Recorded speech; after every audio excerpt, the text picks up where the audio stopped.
Soir Week-end. Virginie Salmen. La France espère accueillir cet été 50 millions de touristes étrangers contre 35 millions l'an passé et 90 millions en 2019 selon le secrétaire d'État chargé du tourisme Jean-Baptiste Lemoyne. Les Français, eux, ont choisi à une large majorité de rester en France tout en modifiant un peu leurs modalités de vacances. On va détailler ça maintenant avec mon invité Alexis Gardy, président des clubs de vacances Bellambra. Bonsoir. Bonsoir. Et merci d'être en direct sur Europe 1. D'abord, qu'est-ce que les Français ont changé à leurs habitudes de vacances d'été et la durée de leur séjour, leur destination ?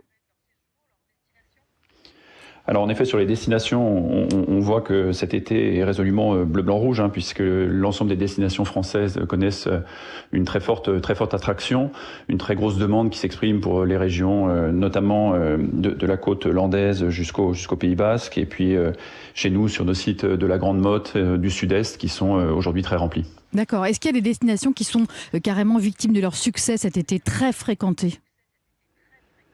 Par rapport aux autres Alors années. c'est vrai que sur la Côte d'Azur, on est très plein. Il y a une demande qui s'est exprimée très tôt avec la garantie soleil. On vous parliez de météo il y a quelques temps avec vos auditeurs.